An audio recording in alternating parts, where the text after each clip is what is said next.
பார்த்தீங்கன்னா சூப்பரான முருங்கைக்காய் சாம்பார். இது எப்படி செஞ்சுன்னு பார்க்கணும்ல? ஸோ வாங்க வீடியோக்குள்ள போகலாம். அதுக்கு முன்னாடி என்னோட சேனலை சப்ஸ்கிரைப் பண்ணலாம், சப்ஸ்கிரைப் பண்ணி வச்சுக்கோங்க. இந்த மாதிரி மோர் வீடியோஸ் பார்க்கலாம். ஸோ வாங்க வீடியோக்குள்ள போகலாம். ஹாய் ஃப்ரெண்ட்ஸ், வணக்கம். என்ன நீங்களா இருக்கீங்க? நல்லா இருக்கீங்க, சந்தோஷமா இருக்கீங்க நினைக்கிறேன். நம்ம நல்லது நினைப்போம், நல்லது நடக்கும். என்னடா எடுத்து வச்சிருக்கேன்னு பார்த்தீங்களா? நம்ம எல்லாரோட ஃபேவரட் முருங்கைக்காய் சாம்பார். ஸோ அதுக்கு என்னென்ன பொருள் தேவைன்னு சொல்லி பார்க்கல. ஸோ வாங்க டக்குன்னு போயிடலாம். முருங்கைக்காய் நல்லா எடுத்து ஒரு பெரிய முருங்கைக்காய் நல்லா கிடச்சிது. நல்லா பசுல முருங்கைக்காய் இருந்தனால நல்லா அதை எடுத்து நல்லா வாஷ் பண்ணி எடுத்து வச்சுட்டேன். கொஞ்சோண்டி வந்து பொடி உள்ளிங்க, சரியா? அதை எடுத்துக்க டேஸ்ட் நல்லா இருக்கும். நான் வந்து பண்ணுறது டிஃப்ரெண்ட் ஸ்டைலில், நீங்கள் எப்படி பண்ணுவீங்கன்னு தெரியல, பட் என்னோட ஸ்டைலில் நான் பண்ணுறேன். அப்புறம் பூண்டு ஒரு 2 மிளகாவை நான் கீழே எடுத்து வச்சிருக்கேன். கொஞ்சம் கருவேப்பிலை, ஒரு பெரிய வெங்காயம், ஒரு தக்காளி, கொஞ்சோண்டி புளி வந்து நான் நானே வச்சு எடுத்து வச்சிருக்கேன். தாளிக்கிறதுக்கு வந்து வழக்கம் போல் கடுகு, கொஞ்சோண்டி வெந்தயம், சீரகம், சாம்பார் பொடி, மிளகாத்தூள், மல்லித்தூள், மஞ்சள் தூள், காயம், இதெல்லாமே எடுத்து கொஞ்சம் ஓரம் சேர்த்துட்டு, அப்புறம் நமக்கு மெயின் வேணும்ல இதுக்கு, அது என்னன்னு பார்த்தீங்களா? வேற ஒன்றும் இல்லைங்க, நம்மளோட பருப்பு தான். நான் எப்பவும் சொல்கிற மாதிரி உங்ககிட்ட கையளவு தான் நான் போடுவேன். ஏன்னா எனக்கு கையளவுக்கு எனக்கு கரெக்டாக இருக்கும். அப்படிங்கிறதுனால ஒரு கையளவு பார்த்தீங்கன்னாலே தெரியும். மெஷர்மெண்ட் பார்த்துட்டு இருந்தீங்கன்னா ஒரு சில நேரம் உங்களுக்கு சின்ன கையாக இருந்துச்சுன்னா கொஞ்சம் 2 கையாக போட்டுக்கோங்க. நான் என் கை அளவுக்கு ஒரு கை துவரம்பருப்பு, ஒரு கை நான் சிறுபருப்பு, ஓகேவா? இது ரெண்டையும் நான் போட்டு இப்போ நல்லா வாஷ் பண்ணி நான் வேக வச்சு எடுத்துட்டு உங்களுக்கு காட்டுறேன். இப்போ பார்த்தீங்கன்னா அடுப்பு பற்ற வச்சிருக்கேன். நான் பருப்பு நான் ஆல்ரெடி வேக வச்சு எடுத்து வச்சிட்டேங்க. இதில் ஒரு 2 to 3 கரண்டி அளவுக்கு வந்து நான் வந்து எண்ணெய் விட்டுருக்கேன். உங்களுக்கு எந்த எண்ணெய் இருக்கோ நீங்கள் அதை எப்படி யூஸ் பண்ணுறீங்களோ அப்படி நீங்கள் எடுத்துக்கலாம். நான் வந்து இதை ஃபஸ்ட்டு எல்லாமே கொஞ்சம் வதக்கி எடுத்துக்குவேன். அப்போ தான் டேஸ்ட் நல்லா இருக்கும் அப்படின்னு நான் சொல்லி கொஞ்சம் டேஸ்ட் நல்லா இருக்கும்னால நான் வந்து இதெல்லாம் கொஞ்சம் எல்லாத்தையும் எடுத்து வதக்கி எடுத்துக்க போகிறேன். நீங்கள் அப்படியே நான் வேக வச்சு நீங்கள் சேர்த்து நினச்சா நீங்கள் சேர்த்துக்கோங்க. அது ஒரு டேஸ்ட் வித்தியாசமாக இருக்கும்.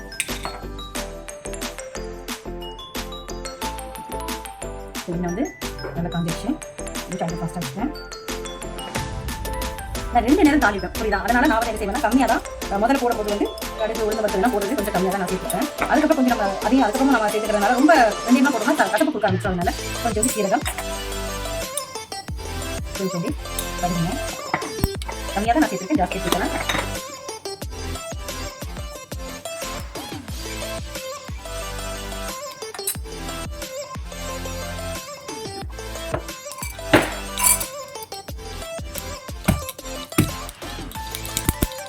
கடுகு விற்க ஆரம்பிச்சிச்சு.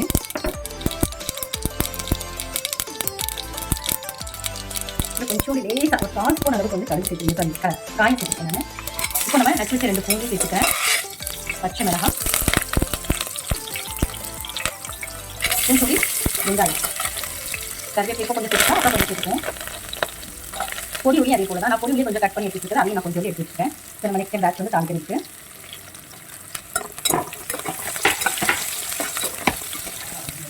பார்த்தீங்கன்னா நல்லா வதக்கி எடுத்துக்கிறேன். நான் அந்த காயமும் அந்த பூண்டு ஃப்ளேவர் பார்த்தீங்கன்னா ரொம்பவே நல்லா இருக்கும். அதனால தான் நான் வந்து இதில் கொஞ்சம் சேர்த்துக்கிறது. பூண்டு வந்து நம்ம ஆல்ரெடி பருப்பு போட்டு வேக வச்சுருவோம் நம்ம. அதனால அந்த ஃப்ளேவரும் இந்த ஃப்ளேவரும் சேரும்போது ரொம்பவே நல்லா இருக்கும். ஸ்மெல்லும் நல்லா இருக்கும், உடம்புக்கு ரொம்ப நல்லது அப்படிங்கிறனால. ஏன்னா நம்ம இதில் வந்து பருப்பு மட்டும் தான் நம்ம சேர்த்துப்போம் அப்படிங்கிறதுனால பாருங்க கொஞ்சம் நல்லா வதக்கி எடுத்துட்டு அப்புறம் வந்து நம்ம தக்காளி சேர்த்துக்கலாம்.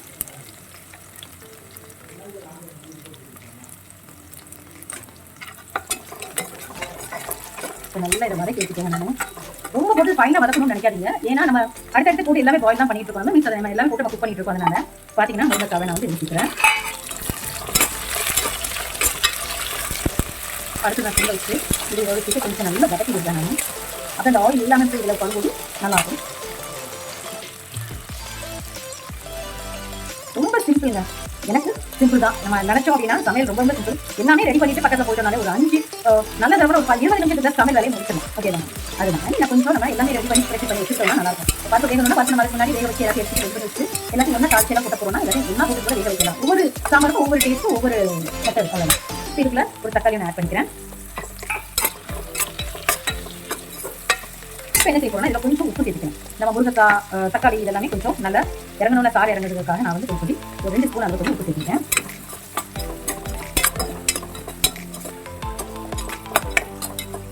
நான் வந்து அடுப்பு வந்து கொஞ்சம் எப்பவும் லோ ஃப்ளேம் வச்சு தான் நான் வந்து குக் பண்ணுவேன். ஏன் அப்படின்னு சொன்னீங்கன்னா கீழே அடி பிடிக்காது ஒன்று, ப்ளஸ் நம்ம பண்ணுற குக்கிங் டைம் பார்த்தீங்கன்னா கொஞ்சம் நல்லா வரும். அப்படிங்கிறதுனால ஈஸியாகவும் இருக்கும். ஃபஸ்ட்டு யாராவது ஸ்டார்டிங்கில் சமையல் பண்ணுறதா இருந்துச்சுன்னா அவங்களுக்கும் கொஞ்சம் பிகினராக இருந்தால் ரொம்ப ஈஸியாக இருக்கும். இங்கே பாருங்கள், நம்ம போடுற உருளைக்கிழங்குல சாரி முருங்கைக்காய் வந்து கலக்க தண்ணி, அப்புறம் தக்காளியில் உள்ள தண்ணி இதெல்லாம் அதில் இருக்க தவிர நம்ம எந்த எதுவும் தண்ணி நம்ம ஆட் பண்ணவே இல்லை.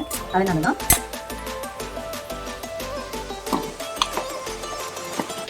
இப்போ பார்த்தீங்கன்னா இப்போ கொஞ்சம் மஞ்சள் தூள் ஒரு 4 ஸ்பூன் அளவுக்கு வந்து மஞ்சள் தூள் சேர்த்துருக்கேன். ஒரு 1 ஸ்பூன் அளவுக்கு வந்து மல்லித்தூள்.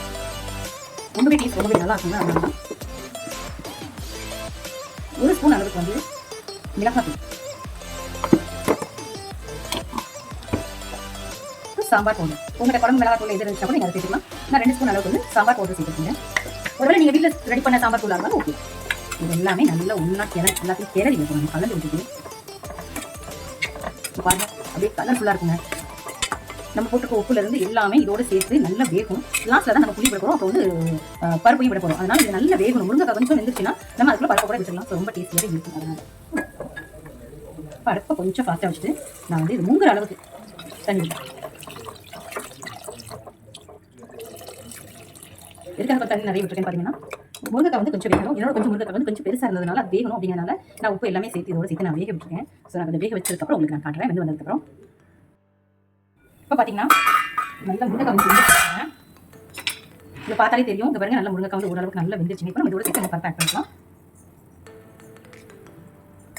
ஆல்ரெடி சொன்ன மாதிரி நான் பருப்பு வந்து வேக வச்சு வச்சிருந்தனால நான் அப்படியே வச்சுருக்கேன்.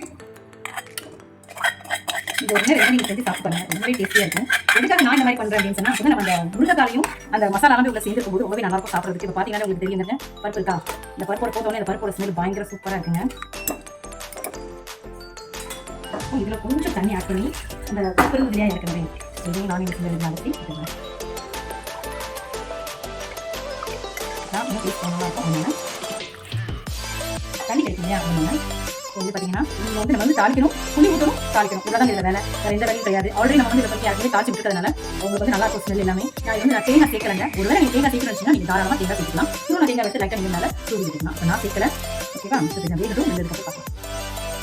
இப்போ பார்த்தீங்கன்னா பருப்பு வச்சுருந்தோம் இல்லையா, அந்த பருப்பு உள்ள போட்டோன்னே நல்லாவே சூப்பராக வெந்துருச்சுங்க.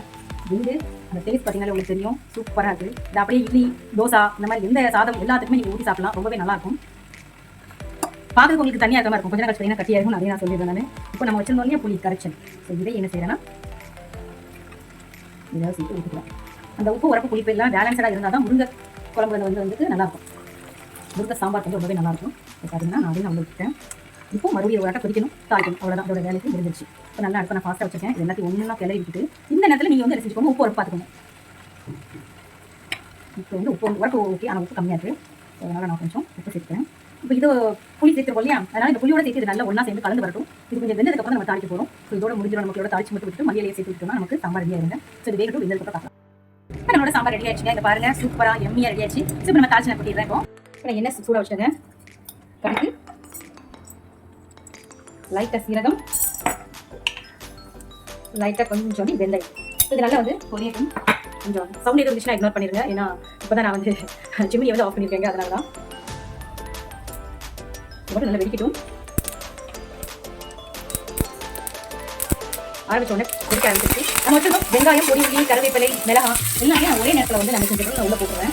தனித்தனியாக போட்டுருக்கோம், கொஞ்சம் கருக ஆரம்பிச்சிடும் இல்லையா, அதனால தான் நான் ஏற்கனவே கருவேப்பிலை அப்புறம் அந்த தாளிக்கும் போது எடுத்து வச்சிருந்த மிளகா எல்லாத்தையுமே நான் வந்து செஞ்சுட்டேன், உள்ள போட்டுட்டாங்க.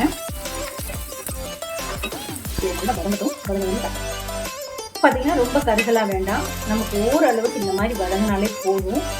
இப்போ கொஞ்சம் தாளித்து அதில் நம்ம கொட்டி விட்டுக்கலாம். இப்போ பார்த்திங்கன்னா நான் வந்து தாளிச்சே உள்ள கொட்டி விட்டுட்டேங்க. ஸோ நம்ம உள்ளே போட்டு நம்ம கிளறி இப்போ எடுத்து வச்சுக்கோங்க. சூப்பராக நம்மளோட சாம்பார் மட்டும் ரொம்ப ரெடி ஆயிடுச்சுங்க. இப்போ வந்து நான் வெறும் மல்லியில் மட்டும்தான் நான் போட்டு இதை இறக்கிட்டோம்னா நம்மளோட முருங்கைக்காய் சாம்பார் சூப்பரான ரெடியாக நல்ல ஒரு டேஸ்ட்டோடு சூப்பராக ரெடி ஆகிடும்.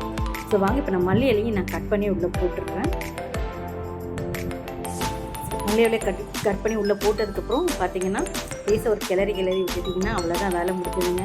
சர்வ் பண்ண ஆரம்பிச்சுங்க. ஸோ வாங்க இப்போ பார்த்தீங்கன்னா சுட சோறுங்க, பரபரக்க சோறு. உங்களுக்கு தெரியும், என்னோடய ப்ளாக் பார்த்து தெரியும்னு தெரியும், நான் ரைஸ் கம்மியாக தான் எடுத்துப்பேன். ஆனால் காய் வெஜிடபிள்ஸ்லாம் நான் நிறைய எடுத்துப்பேன். அதனால் நம்மளோட தூள் வரகும் ரொம்ப பிடிக்கும், ஃபேவரெட்டு. அதனால் அப்புறம் இன்னைக்கு வந்து வெண்டைங்க.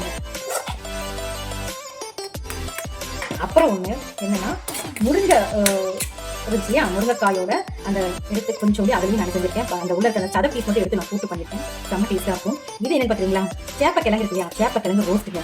போன டைம் வந்து என்னோட போன ப்ளாக் பார்த்துருந்தீங்கன்னா உங்களுக்கு தெரியும், வந்து புளிக்குழம்பு பண்ணியிருக்கேன். அந்த புளிக்குழம்போட இருந்த மிச்சத்தை ரோஸ்ட் மாதிரி பண்ணிடலாமே அப்படின்னு சொல்லிட்டு அதையும் எடுத்துருக்கேன். அப்புறம் நம்மளோட ஹீரோ யார், முருங்கைக்காய் சாம்பாருங்க. செம்மையா அல்டிமேட்டான ஒரு சாம்பார். எனக்கு ரொம்ப ரொம்ப ரொம்ப ரொம்ப பர்சனலாக இந்த மாதிரி பண்ணும்போது ரொம்ப பிடிக்கும்.